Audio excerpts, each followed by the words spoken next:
Evangeljske besede naj izbrišejo naše grehe. Gospod, prosimo te, maziljenje Svetega Duha pri tej kratki homiliji, naj bodo srca nagovorjena.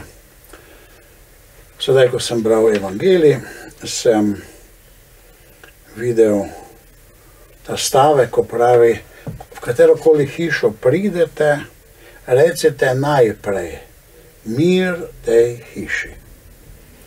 Mi preko Exodus TV prihajamo v vaše domove. In še nikoli nisem rekel, mir naj bo v vaši hiši, pa sedaj popravljam. Najprej rečem, mir Kristusov naj bo v vaši hiši. Tako imamo ta privilegij, da prihajamo na domove. In Bogu hvala za to. Apostoli in tisti, ki so potem za njimi bili poklicani v službo, 72, so imeli v srcu Božjo prisotnost. Bili so bogonosci. In ta živi Bog naj pride tudi v vaša srca in vaše domove. Bog, ki je blaženost in sreča.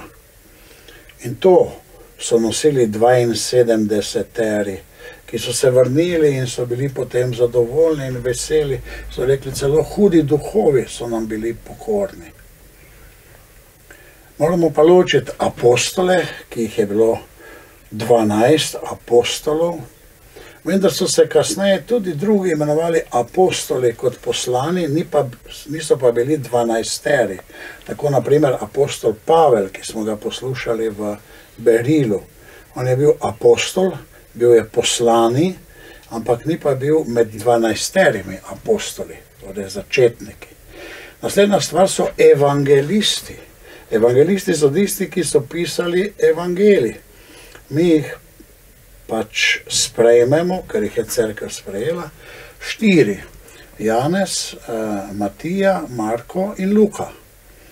Luka je bil tisti, ki potem pravi, da je on dobro poizvedel vse, je izbral tistih kosov, kar so imeli, pergamente in tako naprej. In iz tega je potem ven napisal Lukov evangelij, ki ga mi zdaj že 2000 let poslušamo in je Kristusova beseda v našem vsakdanu, v našem življenju. Cerkev je vse te 4 evangelije, ki so morali nastati pred letom 100 in so imeli žive priče, Jezusove, se pravi, izhajajo iz živih prič Jezusovega življenja, je cerkev to priznala. Ne morejo biti drugi evangeliji, ki se ne skladajo z naukom cerkve, prav tako pravi, ker vemo, da kasneje, po tem času, po letu 100, so še nastali evangeliji, recimo po Tomažu in tako naprej, ampak tiste cerkve potem ni sprejela, ker so bili drugačni nauk in pa bili so precej starejši, pa veliko nekih zgodbic je bilo, ki niso bile verodostojne. Tako imamo Lukov evangelij po svetem Luku, ki pa bi naj bil tudi zdravnik v tistem času, se pravi tisto takratno zdravstvo.